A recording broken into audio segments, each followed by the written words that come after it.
Hey, public opinion aficionados, it's Mark Mitchell, head pollster of Rasmussen Reports, and really happy to join Gene Valentino at the Grassroots Truthcast today. I support his podcast. Go check it out and subscribe while you're there. It's finally here, our second annual mega sale. This sale only comes around once a year, so take advantage of the best offers ever while you can. For example, save 50% on our Giza Dream bed sheets, as low as $29.98. And for the first time ever on TV, My Pillow mattresses and My Pillow mattress toppers as low as $99.98.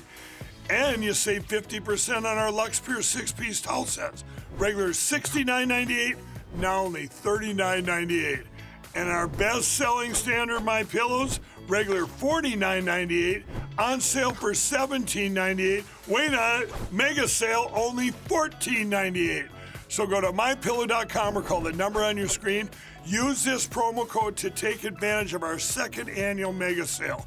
But wait, there's more. To make the mega sale even more special, when you order right now, your order's going to ship absolutely free. Let's bring in GOP political strategist and insider and host of the Grassroots Truthcast, Gene Valentino, as well as the host of the Don Stenslin Show on WPHT in Philadelphia, Don Stenslin Mente. We're also joined all morning by our special guest, Newsmax contributor Deneen Borelli and Newsmax contributor Dr. Tom Borelli. Full house this morning. So great to have you all on this Easter Sunday. Gene, let's get your reaction to this rescue and the president's message.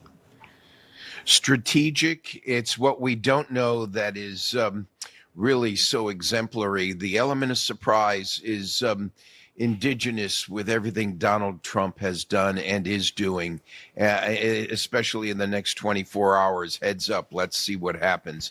But the technology behind the recovery is very advanced. As a pilot myself, I know there's several backup transmission systems that are in place that allow the pilot to remove himself strategically and move into the hills or the valleys, whichever the strategy needs to be, to allow him or her to be pulled away. The element of surprise, the element of diversion and deflection is what saved this airman.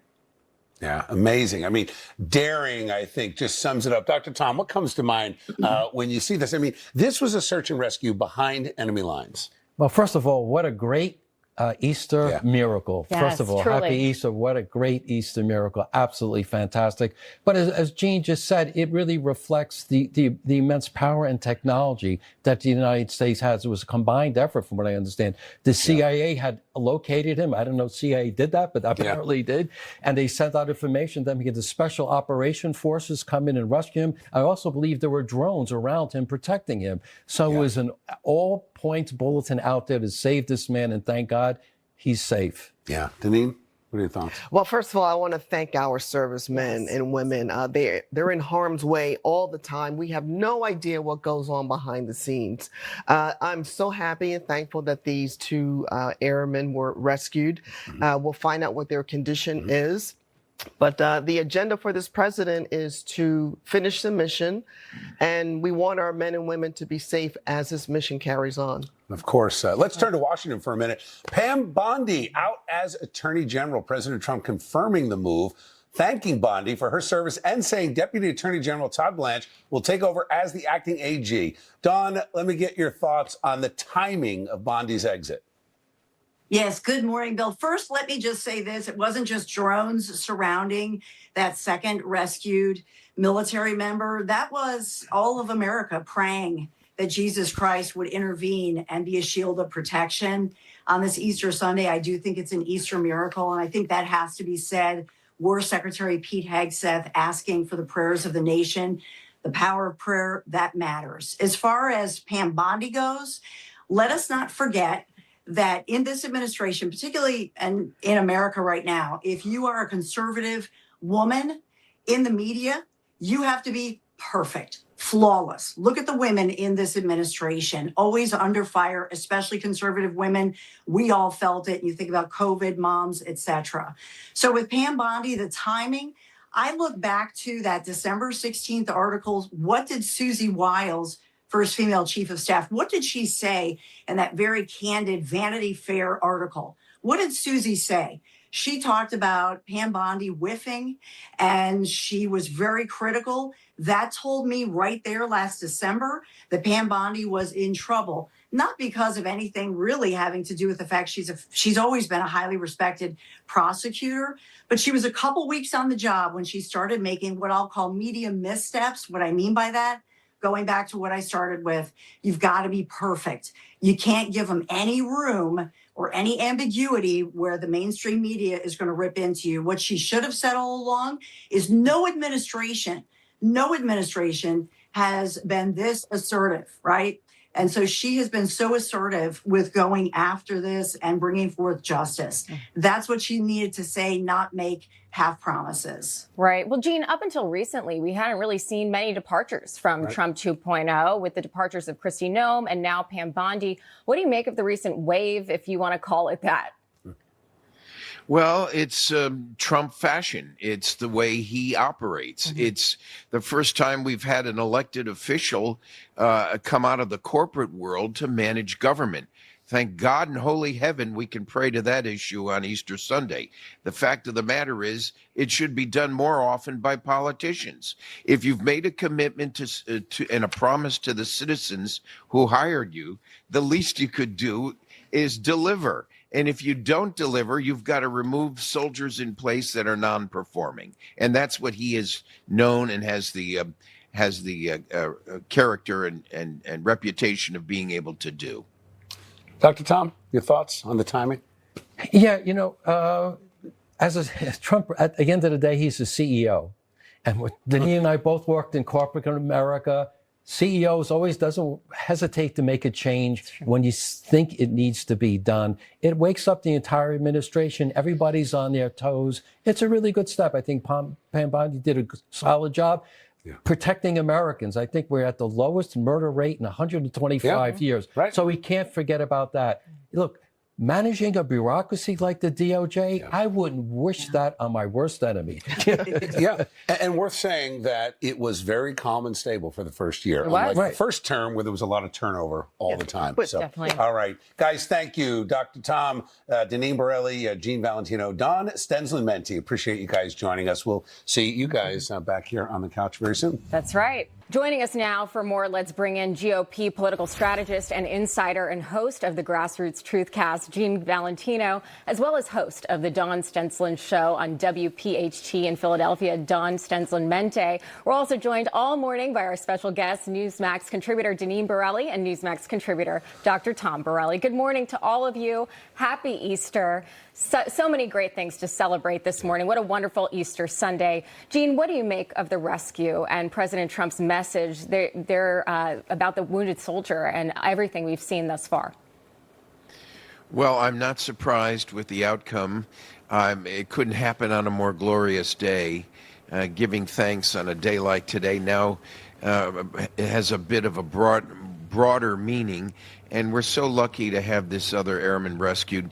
But it's indicative of a superb campaign, a flawless campaign, considering the level of activity we've been involved in the last since the first of the last month. It's amazing just how successful we've been. If Iran doesn't get the message in the next 24 hours, I suspect under Donald Trump's leadership, they will very shortly. Yeah, I think you're right. President Trump signed an executive order this week aimed at tightening election security, helping to make sure only eligible U.S. citizens are able to vote in federal elections. And no surprise here, Democrats, of course, announcing Friday they're filing a lawsuit challenging Trump's order. So, Don, let me ask you, I want to get your reaction on the voter ID battle and what we're seeing play out right now. Yeah, if you think, Bill and Krisha, about voter ID and security, I think of recently even DMVs. We've seen ICE just yesterday. We saw at some DMVs in Pennsylvania, for example, they had ICE agents who were making sure that illegal immigrants, illegal aliens, legally and technically, that they went there to renew their CDL licenses. And they arrested about 33 people in Pennsylvania. So why not? Why wouldn't we want security with all of these increased threats? And you think about this morning, synagogues, you think about churches, increased security. You know, why wouldn't we want to make sure that everybody's safe at polling places? And look how well ICE has done at our local airports. You have people hugging ICE agents as well as TSA agents saying, thanks for keeping us safe. Thanks for moving things along. What's wrong with that? Yeah, I was at the airport and I thanked ICE there because you saw what a difference they made. Yeah. Janine, if the order withstands the legal challenges, right. What is the future of the Save America Act, which the president has strongly pushed Congress to pass? Well, Democrats are challenging it. I'm shocked. Okay, wasn't it recently that Mondami wanted ID for people to shovel snow in New York City? Great point. I mean, that's how ridiculous this whole thing is. And what they're pushing, they're going to play the race card. They're playing the woman card, all this nonsense that they're putting out there, the propaganda to try to push their agenda. It's about one person, one vote. Plain and simple, to prevent fraud during our elections. And you would think this is a no-brainer for everyday working Americans. A no-brainer. Totally. Tom, what do you think? You have to wonder why Democrats don't want integrity in our election process at every step of the way, whether it be mail-in voting, ID, proof of citizenship. Why do they want to have an open system? I don't believe any other country, does the sort of mail-in voting like we're doing here in the United States. It's outrageous. Apparently, Democrats like to cheat. Yeah, it's the only conclusion I could come up with. I don't wonder at all. I think they know exactly what they're up to. All right, let's switch gears over to the DHS shutdown. President Donald Trump on Friday directing the Department of Homeland Security to pay each and every employee the equivalent of compensation and benefits lost during the U.S. lawmakers' partial shutdown. Gene, let me ask you your reaction to what the president did, and how does this impact the midterms? Well, it does impact the midterms positively. It shows America that the three-legged stool, our three arms or branches of government, have a tension between them to pick up where the other leaves off. I mean, you've got a Supreme Court now that doesn't know the difference between a man and a woman, and now they're trying to adjudicate on things that have much more significance, like the SAVE Act. I think it's very critical that the president step up and help TSA during their time of need. It falls in under emergency orders, and frankly, it's a disgrace that the Congress and the judiciary didn't see this fact and do otherwise. We shouldn't be adjudicating this obvious issue and holding these poor souls hostage in our transportation system. It's been so unfair to them and to the American public. Deneen, I'm curious to get your perspective here on this issue. How do you think... You don't want to know. Oh, I do. That's why I want to ask you, Deneen, because I know you have a lot to say on it. How do you think about the way this has all gone down, the airports, TSA, and the way in which they've been treated? How will it affect the midterms? Congress shouldn't be on recess now. Congress shouldn't be getting paid. In the real world, this does not happen, because if it does happen, you are shown the door. You don't do your day job. You don't deserve to be here. And what they have done to these hardworking Americans, TSA, is just it's despicable and it's outrageous. It's also embarrassing. How many times has the Democrats shut down the government because they can't get their way, and for how long? And who gets punished? We the people. Yeah, it's a great point. Yep. Dr. Tom? No, it's so true. I mean, this is what's going on. How could you be absent from your job and still get paid? This is what's going on. The American people should demand that the members be in Congress and do their due diligence. And Democrats, all they want is chaos. At a time we're at war with Iran, basically, what are we doing? We're not concerned about national security. We're not concerned about domestic security. The introduction, we just saw that they're calling out to attack churches and synagogues. What don't the Democrats get about that message? Yeah. Want to shift gears real quick here, and we're headed back to the moon. Dawn, let's get your reaction to the successful launch of Artemis 2 this week. Real quick. Just so exciting. The pictures they're sending back are beautiful, inspiring future generations. You know, my kids, we have a big family, so kids, grandkids of all ages, my teenage sons, they're inspired by that. But what about younger children seeing this and being just so inspired to go into science and math and someday also going into space and space exploration. What an exciting time. I'm going to send Tom to the moon. No, we need him to be. Being a science nerd on the panel, yes. Be careful, I'll Tom. go Be to the careful. moon. You're getting close. All right, Gene Valentino, Don Stenslin-Mente, thank you for joining us. Janine and Tom Borelli, don't go to the moon. We need you back. We'll see you here shortly. It's finally here, our second annual mega sale. This sale only comes around once a year, so take advantage of the best offers ever while you can. For example, save 50% on our Giza Dream bed sheets, as low as $29.98. And for the first time ever on TV, My Pillow mattresses and My Pillow mattress toppers, as low as $99.98. And you save 50% on our Lux Pure 6-piece towel sets. Regular $69.98, now only $39.98. And our best-selling standard My Pillows, regular $49.98, on sale for $17.98. Wait on it, mega sale, only $14.98. So go to mypillow.com or call the number on your screen. Use this promo code to take advantage of our second annual mega sale. But wait, there's more. To make the mega sale even more special, when you order right now, your order's going to ship absolutely free.